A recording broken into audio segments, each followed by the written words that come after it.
welcome to episode 97 of Brews Less Travel, the podcast exploring the best uncharted craft beer scenes around the United States. My name is Glenn, and I will be your host for this episode. Now, as you can see, Brian is out for another week, but that's all right because you got me and our great co-host Todd for the month of April, Todd Summers. Todd, how's it going?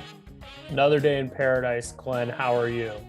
Oh, I'm doing great. It's feeling like summer here in New York City.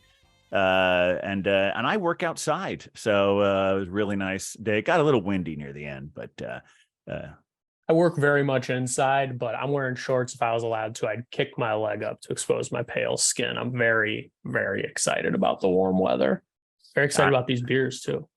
As am I. I think this is going to be a really great episode. It's great to be back. I should say, because I've co-hosted this thing a few times, most recently during the 12 Beers of Christmas, and I'm very excited to be here in this chair, and I hope I do it some justice. But let me just take a look here at so I understand right now we're spending some time in Chicago. Is that right? We're in the best city in the world, Glenn. Oh, of course we are. We're making our way through Chicago with another featured brewer from the Windy City. Now, this week, we're taking a look at Pipeworks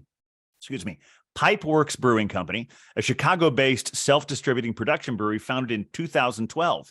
Now, we're going to be enjoying their Velocity of Light Double Dry-Hopped Oat IPA, as well as their Select Schwarzbier. And I think it's time that we bring on our guest. We've got a very, very special guest. So everyone help me in welcoming one of the co-founders of Pipeworks Brewing Company, Gerrit Lewis. There he is. Welcome, Gerrit. Hi, guys. Looking great. So, Gerrit, we usually like to start off our interviews with a sort of rapid-fire series of questions. Just the first thing that comes to your head. No thinking. We call this our quick sip questions. These quick questions, speedy answers. Are you ready, Gerrit? All right. Yeah, as I ever will be. So. All right. Ready, set, go. All right. What is your favorite non-Pipeworks beer? Coors Banquet. Barley wine or stout? Oh, barley wine. That's a tough one. Am I coming in? Oh, you say it is barley wine. I think you're still trying to say. All right. Right. Okay, that is fair. Yep. Cubs or Sox? Oh man. This neither. So all right. I'm actually from Colorado. That is fair. Yeah. Okay, old style or hams? Oh, hams. Okay. And this is the most important question. Have you ever seen Bigfoot, a UFO, or anything paranormal? Oh, not that I can remember. I feel like you'd remember those things, but yeah, I think you would. And I guess it's so strange. Like, even if you dreamed about it, you're like, was that real? Was that a dream? Right. Yeah. All right. Thank you for playing. I understand your difficulty with barley wine or stout. I think I myself would choose stout, but it is a close call. Barley wine, I think, is a stout I can drink every day. Barley wine, it's like more. It's rare a little bit, but always like those. I only drink barley wine when famous co-host Isaac forces me to. So I think we'll open our first beer. So Gerrit, we've got Velocity of Light.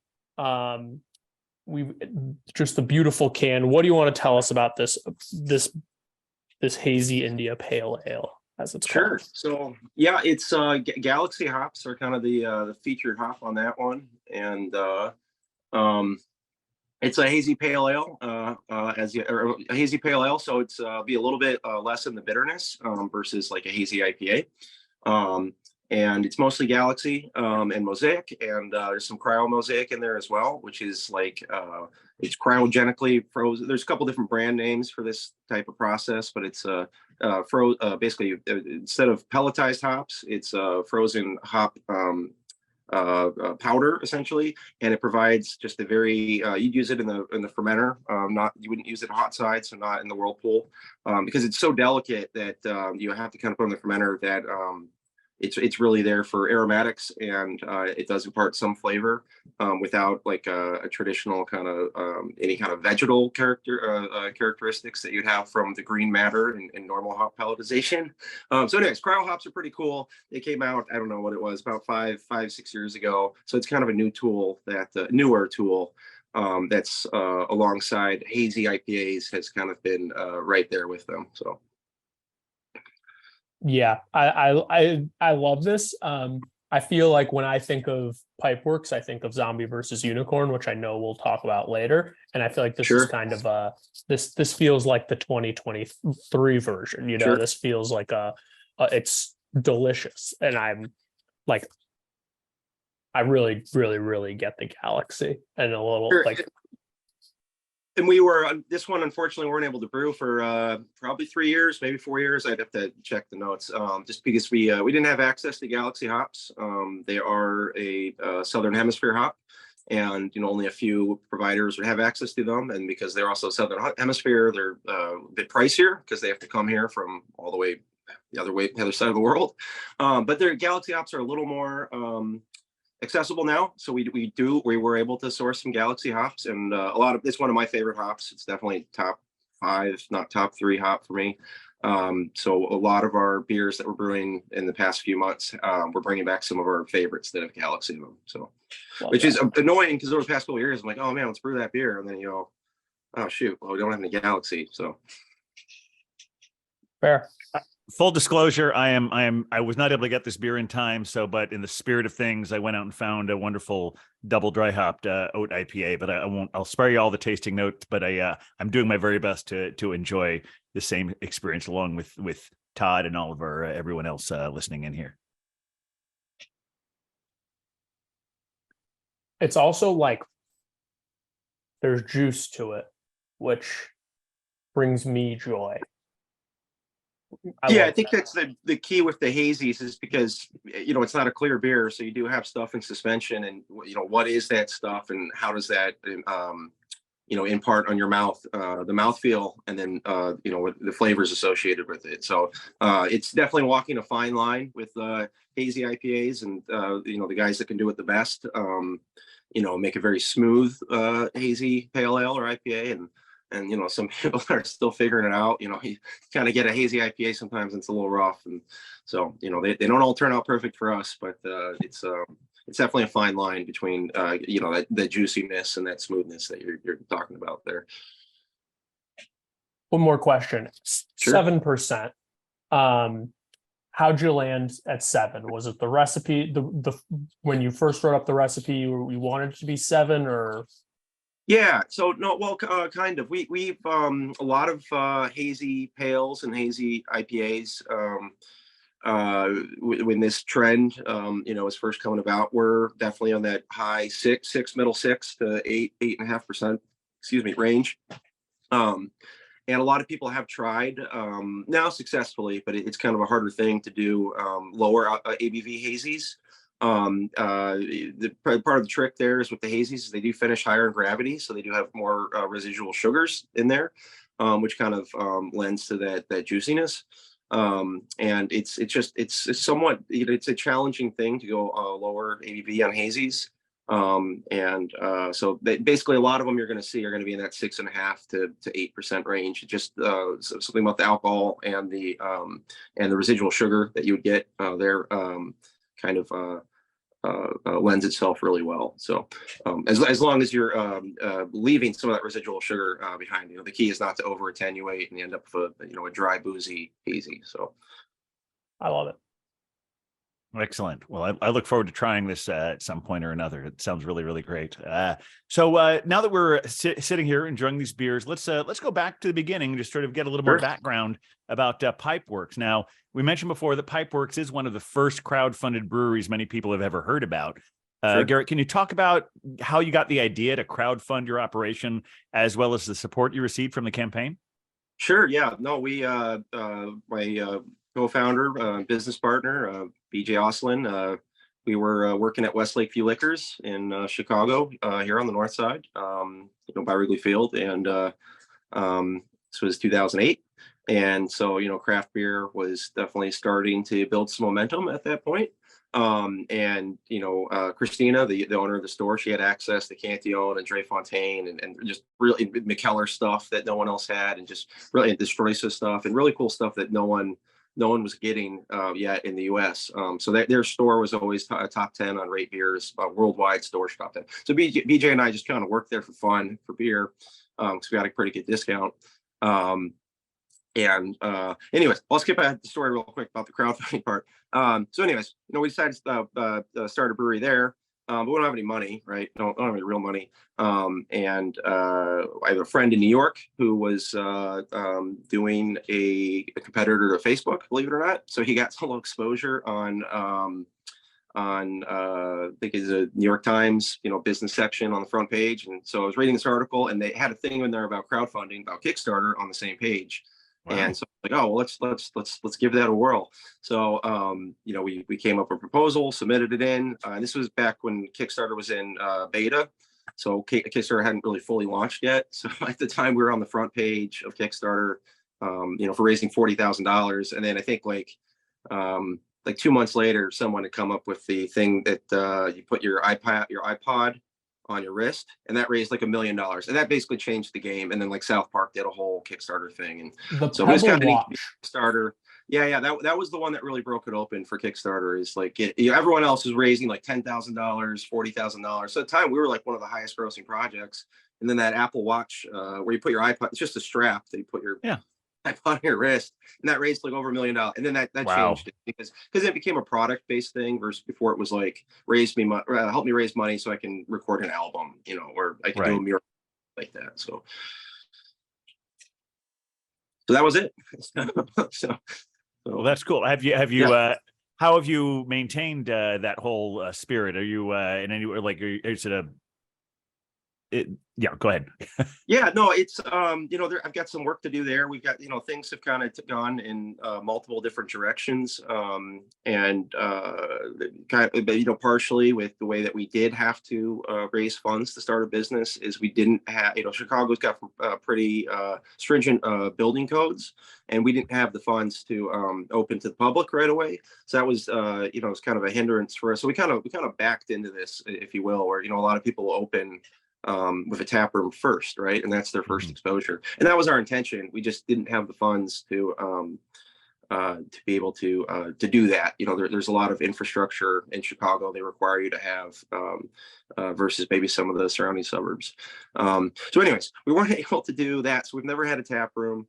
We were, before the pandemic, able to open the Dojo, which is like a little bottle shop, or at the time it was a bottle shop, and we had beer in bottles. For people to come in and take beer to go. So that was neat. And we've done some like tap takeovers every now and then.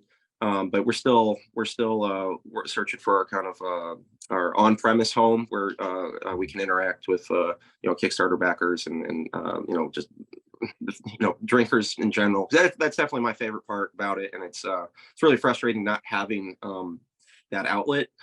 We did buy a building in 2018, I think, or 19, 18, and we were getting ready to start construction on Brew Pub in Chicago in March 2020, but we had to put that on hold, unfortunately. So a lot of things got put on hold in March of 2020.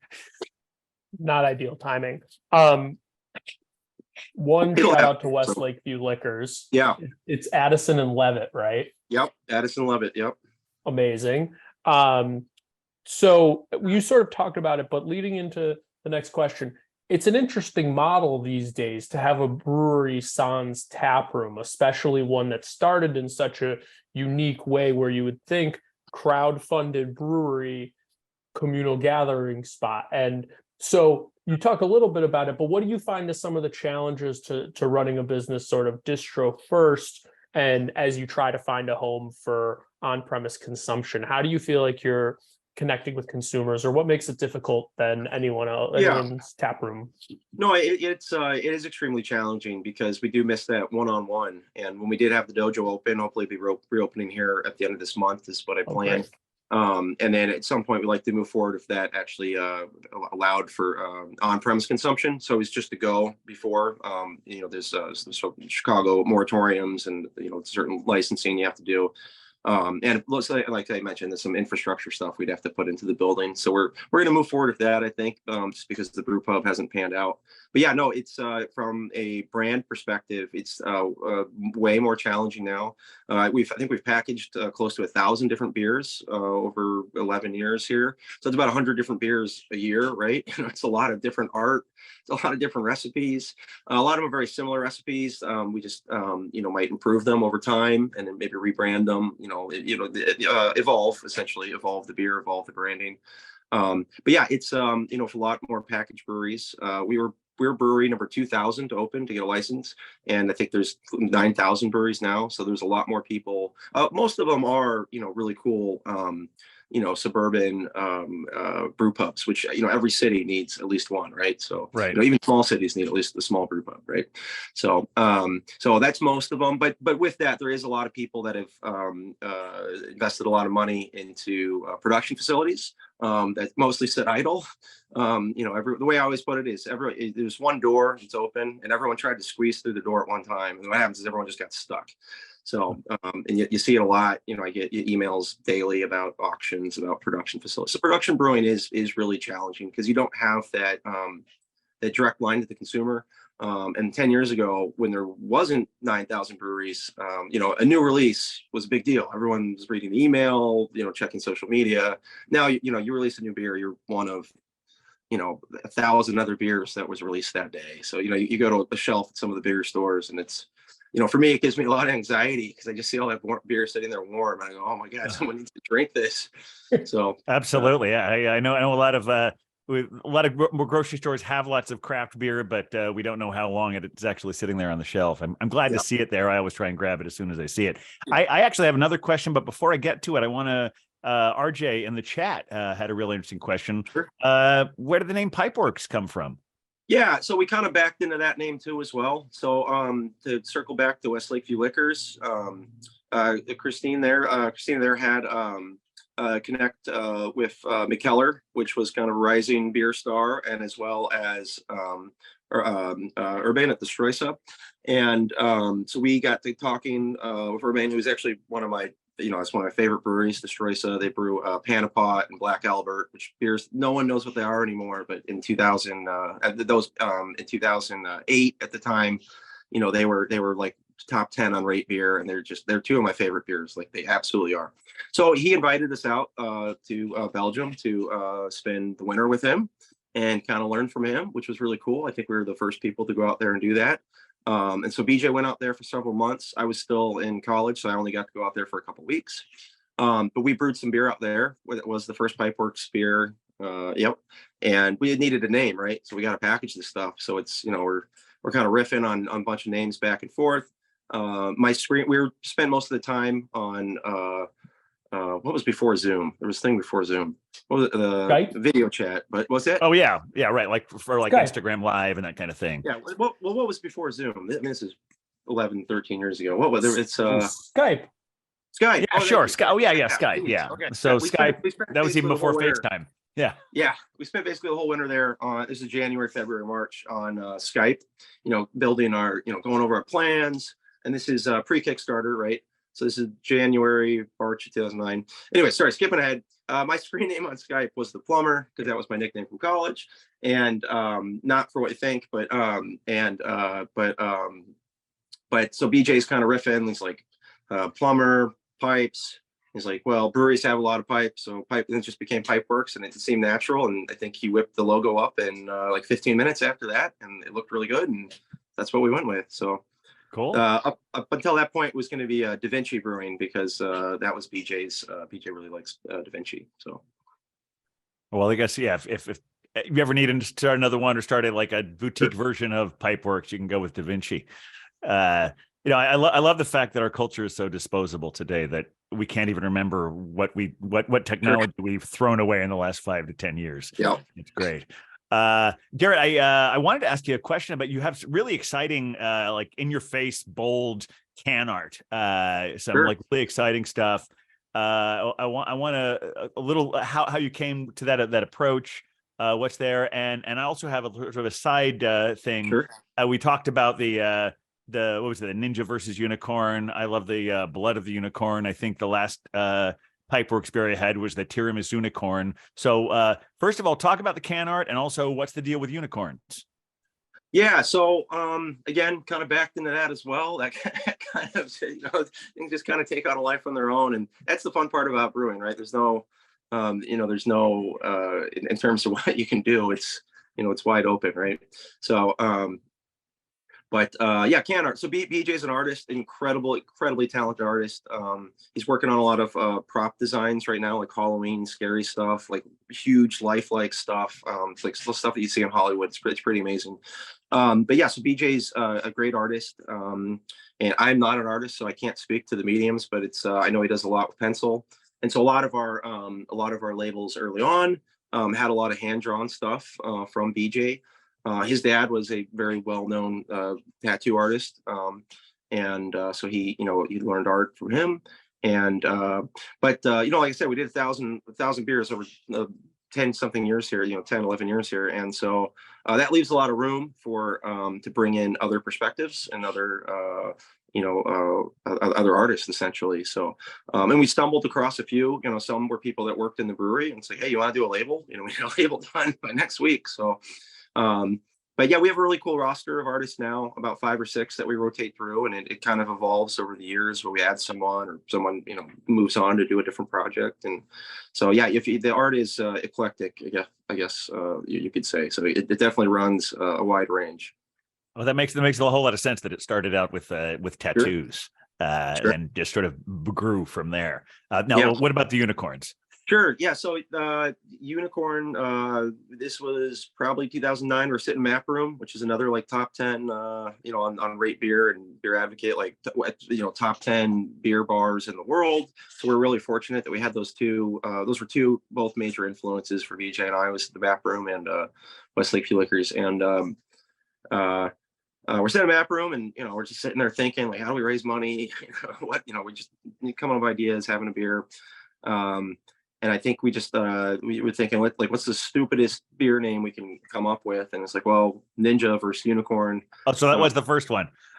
It wasn't the first one. I mean, we had a list of other ones, I think. But Yeah. It definitely we had like a cupboard full of ideas that's when the timing's right. And it was actually the first beer we released because it was forced carbonated versus bottle conditioned. We were originally, being in Belgium, we were going to do everything bottle conditioned, which is the process adding a little bit of priming sugar and yeast to the bottle itself, and then it carbonates naturally, and it makes for just amazing carbonation. I really love natural forced carbonation. I'm sorry, natural carbonation. But it's extremely difficult, time consuming, and takes up a lot of space to do. So we couldn't do that. Anyways, Ninja versus Unicorn by accident became the very first beer we did because we had the name. We had a friend named Jason Burke who had submitted art to us based on the name. And so we were just sitting on that. And I think originally it was going to be an Imperial Stout. But we had to package this and we had to go to print. So it just became the first beer we packaged, 8% double IPA, and it's basically been our flagship, if you will, ever since. So, can I ask? Anyway, so yeah, unicorns. Yeah, so Ninja versus Unicorn. So it's Unicorn kind of lent itself to spin-offs, and the wrench and the paddle was kind of our main motifs before, but the unicorn's a little more whimsical and fun. So we've definitely kind of embraced that. So, and I do realize that when I pronounced that last Pipeworks beer I had, I realized I'm not sure if it's pronounced Tiramisu Unicorn or Tiramisu Unicorn. No, you had it right the first time. Tiramisu Unicorn. Okay, yeah. So with Tiramisu takes over the whole thing. All right. Okay, good. That's the nitty gritty of the brewing industry that we really try to dive into here on Brews. Right. Absolutely, hard hitting stuff. I have a Pipeworks trivia question for you. I looked this up before the show. I was doing research, as any good journalists will do. Do you know how many times Ninja vs. Unicorn has been checked in on Untapped? Oh, occasionally I'll flip through that and see that. I don't know, a few 100,000. I don't know, but yeah, something like that. 221,000 total check-ins, 135 and a half unique check-ins, and I'm not sure which I'm more impressed by. Sure. Amazing. That's a lot, especially for any beer. So that's impressive. I was impressed. I think it's Schwarzbier time. Shall we? I think it absolutely is. Yeah. Okay. I have another So curated one for that myself. We're making, I would say we're making a 90-degree left-hand turn here into the dark lager alley. So no one better to hear from about Select Schwarzbier than yourself. So I'll let you take it away, Gerrit. Sure. Yeah. So, Schwarzbier is a dark lager, German dark lager, German style. We use all German malts from Weyermann out of Germany, which is widely considered one of the best maltsters in the world. Using the top shelf malt, and especially in a malt driven beer or any lager, really, you can highlight it because you're not covering up with hops or other flavors, so you get to taste all the nuance and in that top shelf malt. What makes there's a couple different styles of dark lagers, European dark lagers, and what makes Schwarzbier a little bit different than others is it's going to lend itself to be a little bit more roasty. So a lot of like Czech darks or we have another we have another dark lager on at the moment. I can't think of it. But a lot of dark lagers would be they'd be dark, but not like a hard roast. Not like you would get like a coffee type roast flavor. In Schwarzbier, you're getting a little bit of kind of like a harder roasty note. And what kind of makes people brewers, what's been great, I guess, over the last several years is brewers, our lager program and a lot of other people's lager programs started because that's what brewers kind of want to drink. It's great drinking double IPAs all day, but you get a little sick of them and you get a little drunk. So for us specifically, and I know this story is the same for a lot of other brewers, is we kind of have a tank that's called a non-revenue tank. And it's just, we can put lagers in there and we don't have to worry about turning the tank because a lager is going to condition for about 2 to 3 times the amount of time that a normal ale would take. So basically, if it's taking up space in a tank, you can't use it to make beer to pay your bills, right? So that's why lager programs have traditionally been harder to do in American breweries. So anyways, Schwarzbier being a lager is another extension of brewer, our team kind of brewing. Our team's real excited about this one and kind of adding to the lager stable. And with that being said, you see this a lot now in the last several years. Is a lot of breweries have expanded their lager program to be making dark lagers, and dark lagers are definitely having their moment at right now. So. Huge for me. Yeah, for me too. I mean, I'm really glad that they are, because people who've heard me on the show before know that my alter ego is named Captain Porter Brown Stout for all my favorite beers, all there together in that name. And so I always am looking for the dark beers, but when I'm looking for something a little bit lighter but with the same kind of flavor profile as some of those heavier beers, black lager is just a perfect thing to have, and I always appreciate and enjoy them. Yeah, Sure. I mean, this is like sort of heavenly for me. I definitely get the coffee a little bit. I get a little bit of that like kind of I don't want to say tobacco cigarette-ness, but like just a teeny little bit in the back, and so like a little smoky. Just a little bit of smoke, which I'm not a smoker, but like I get it, I'm a huge fan of that. Sure. Yeah. No, it's definitely more robust than other German lagers. And the other lager we have on right now is a Dunkel. I don't know why I couldn't think of that. So Dunkel is going to be a little smoother, a little lighter, and so a little more brown, I guess, versus kind of a light black color. So. Light black is a great color description that I don't know if I've ever heard before. Making stuff up here, so that's no, but I know what you mean. And as a borderline colorblind person, I like probably if you're thinking SRM, right? It's not maybe not all the way at the end. Yeah, a good style that for folks listening at home, if you want to see the effect of light, is a red ale. If you take a red ale and you put it in any out of sunshine specifically, you sort of take it below Sure. a window, it's going to look to me like brown, right? Yeah, Okay. and it will. Yeah, those are the two hardest things: is to get a really black beer. As you guys are saying, it's like incrementally harder to tell. So it's and then with a red ale as well. Yeah, trying to nail that red color is kind of a moving target. So a lot I look at our red ales and I go, oh, this is beautiful red, and then next time I go, oh man, we didn't get the red right this time. So it's definitely a moving target. Yeah, but it's when you nail it, it just there's something really visually appealing about it. So When you find the really black. yeah. But also Oh. you guys do great imperial stouts. I know it's not what we're here before, but it's Sure.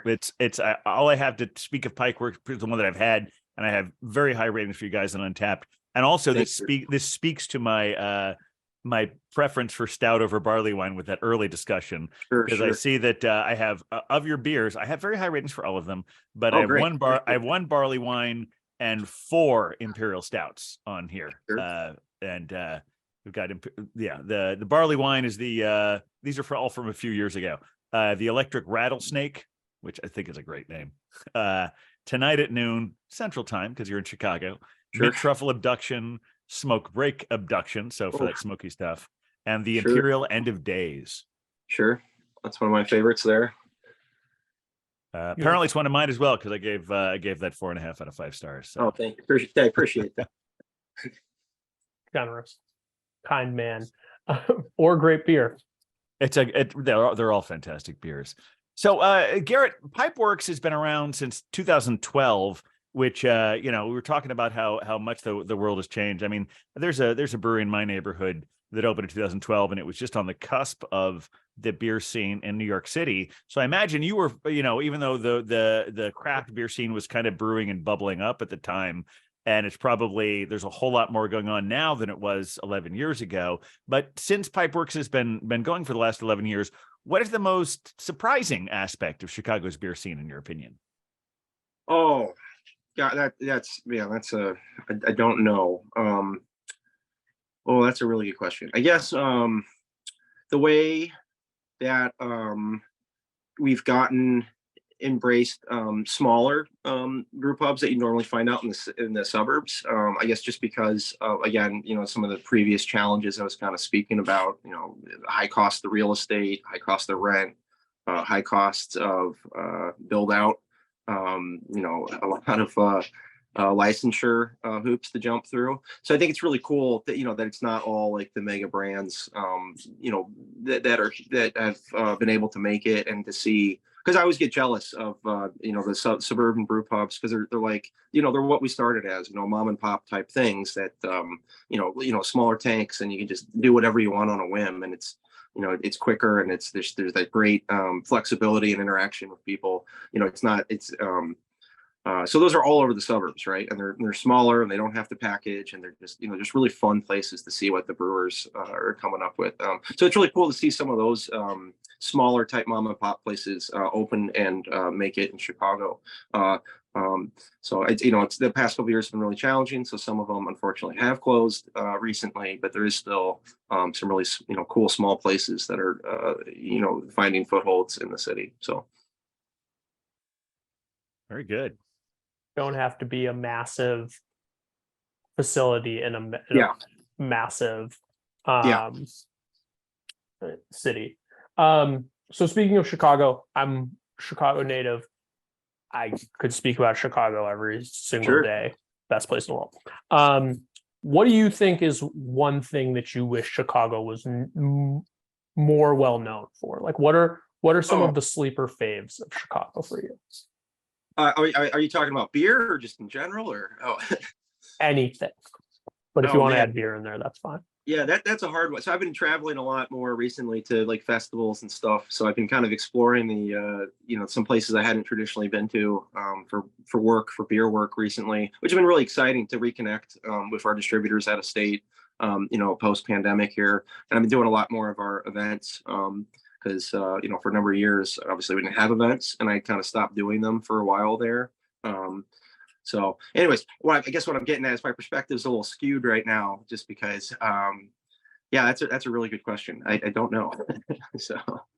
So just Okay. I've been kind of going around everywhere. So I've been kind of, soaking everything in, a lot of trips to Cincinnati, Minnesota, Arizona, which we distribute beer to. I'll be going out to Boston and Rhode Island soon here, which we distribute beer out there. Night Shift Distributing in Boston, is that right? So Night Shift, those guys were great. We worked, we actually started about the same time, and our stories were very similar. Kind of our growth pattern was the same way, and we both self-distributed. So we were really good friends with those guys, and unfortunately they had to, they pivoted to move away from the distribution side. So we're now with Craft Collective, which is also a great distributor out there. So, but yeah, Night Shift was great to work with. Great beers, good friends of ours, and so. Cool. Okay, so back to Chicago. You punted the baseball question, and that's fine. Yeah. Not everyone's a baseball fan. I think I noticed Bears hats in the background. Am I right? Yeah. So, I got some Bears hats. A big Blackhawks fan. So I've been kind of on an eBay kick here, trying to buy up all this stuff from the 80s and 90s for like $6 on eBay. So a lot of times the shipping's more expensive than the hat. So Tough year for the Blackhawks. Are the Blackhawks your favorite Chicago sports team? Yeah, probably. I'd say that. And so, I did live live on Waveland Avenue for about 5 years. So I was within the police barricades there. So, that was interesting. So and that was before they were doing a lot more night games, before the neighborhood would allow them to. So I just opened up my windows and I could hear Wrigley Field going, and the TV's on a delay, right? So basically you'd hear the ball get hit or you'd hear it get caught. And you basically figure out what was happening on the field of play before you saw it on TV based on like the crowd's reaction. So that was fun. So no, I do enjoy Wrigley Field. I do like the Cubs, but I wouldn't call myself a Cubs fan. And I do, obviously all my guys at the brewery who are White Sox fans would be angry. But no, going out down to whatever Comiskey is called now, Guaranteed Rate is that's a great place. They sell a ton of our beer. Sox games are amazing. We were just talking to someone about this other day that they've really worked on the fan experience there. So it's the food's great there. There's no line for the bathroom ever, so it's just because they made the bathrooms the right way. I'm not saying it's not people here, but it's but we love our friends there as well, and so we've all about the design. So then I'll leave you with this one specific Chicago question: an Italian beef or a hot dog? Oh, wow. So, I'd have to say hot dog, Downtown Dogs in the Gold Coast was my favorite place before they closed. Or did they close? Pippin's closed. They were connected. Mm-hmm. Downtown Dogs might still be there. But Wiener Circle was great. In college, spent a ton of time there. So before it kind of, blew up on social media and all that. No, Italian beefs are good. That's a relatively new thing for me. So I've started getting Italian beefs a little more now, and that'll be great. So you got to have them baptized though. You got to have them dipped all the way. Gotta have them baptized. Well, and that's when you take a sandwich that's full of meat and then you dunk it in the meat juice and then you pull it. Right. But it's not the same as a French dip. How dare you? Yeah. but what you just described, what you do with the French dip also, it's like they're cousins. I'm sure I need to go to Chicago to experience the difference. In fact, every time we do I'm on a Brews Less Traveled. Every time I spend time finding out these beer scenes, I at the end, I just want to book a plane ticket. So I know we talked about this a little bit at the top, and if you said what your plans are, forgive me if I've forgotten that, because I'm enjoying this wonderful beer, not yours, but something like sure. It. Anyway, my bigger point is, we were talking about the fact that you don't have a tap room. Are there any plans on the horizon? Because I'd love to plan a trip to Chicago and be able to come visit you. Yeah, that's we're still getting on our feet after the pandemic here, or after large portion there, which our team held it together really well. They did great through most of it, but it's obviously it was long and stressful on everyone. So we're taking it slow. We're taking our own pace, which is what we've always done. And as I mentioned, unfortunately, we did have to sell the building that I bought, which was a great location, but it wasn't moving, and taxes are high. And it was the right time to sell, essentially. So we did okay there. I like to take some of that, money and pivot that now towards our production space in terms of a smaller tap room there. So it won't be a full brew pub with a kitchen. But it'd be about 25 seats indoors and then like 30, 40 seats outdoors. So just, we need to have that connection. And again, if we were, money is only goes so far, and you only have so much of it. So we're really focusing to put all that money towards the brew pub. But we'll pivot now, and I'll start focus on that. Again, things take a lot of time, though, unfortunately. So of course, it's like just like we're all spitballing about our dreams here. But yeah, that's the goal, and I'd really like to have that, to have that happen. So, but aside from at some point or another in the future having a tap room, in the immediate future, what's coming up for Pipeworks? Do you have anything specific to plug? What we can all look forward to coming up for you? Oh shoot, I don't know. Event season gets going earlier and earlier. People are, people have events starting in January outside in the cold now. So it's event season. So every little city, every neighborhood has its own beer fest. So I think coming up here one of these weekends, we have 5 different events going on. So I got to go find some more jockey boxes for that, and then staff, right? Because here things are on the weekend, and so it's sometimes be harder to get people to they work all week and we go, oh man, now I got to do an event. So no, I just events, we're just churning out events. And again, like I said, we just did Minnesota Craft Beer Festival, which was amazing. We did Arizona Craft Beer Festival, which was outside, and it was super cool. Just Dark Lord Days coming up. So we have some beer there in Northwest Indiana at Three Floyds. Just events, event season's upon us, and it's event after event after event. So that sounds great. But so for those of us who aren't in Chicago, because I know you've got a pretty wide distribution window. Like I said, I've enjoyed your beers many times here in New York City. Where can people find your beers? Oh, let's grab the list sitting here. So I know it's good somewhere. So yeah, we're in about 20 I knew you'd be prepared now for this, Gerrit. So I've got them all kind of. This is the master plan here of where we're at. So, but let's see: Alabama, Arizona, Arkansas, Colorado, soon to be California, Connecticut, Georgia, soon to be Florida, hopefully, Illinois, obviously. We just started distributing in Indiana, Northwest Indiana, this week. So we have a great distribution partner there. Soon to be Iowa. Let's see what else we have here. We're back in Massachusetts after changing from night shift. Minnesota, Missouri, Nebraska, New Jersey, New York, North Carolina. That's my 6-year-old. Ohio, Pennsylvania, Rhode Island, Utah. Utah's been pretty cool, and Wisconsin. So about half the states here. So trying to get in some more. So it's really fun to sell beer in places that wouldn't be considered traditional craft beer markets, because those it's so weird just to see which beer sells in which state and how much and why. And we developed these different cult followings in different states. It's just really interesting that it's divergent, I guess. Well, it's exciting to see all the people in the chat who are in various states who are very glad to see that they can find find like I've seen Florida, Ohio, Georgia. They're very glad that this box of beer isn't the last of the Pipeworks they'll be able to find. Question: any plans for Michigan? Yeah, so Michigan, I think there's a few distributors, independent distributors there.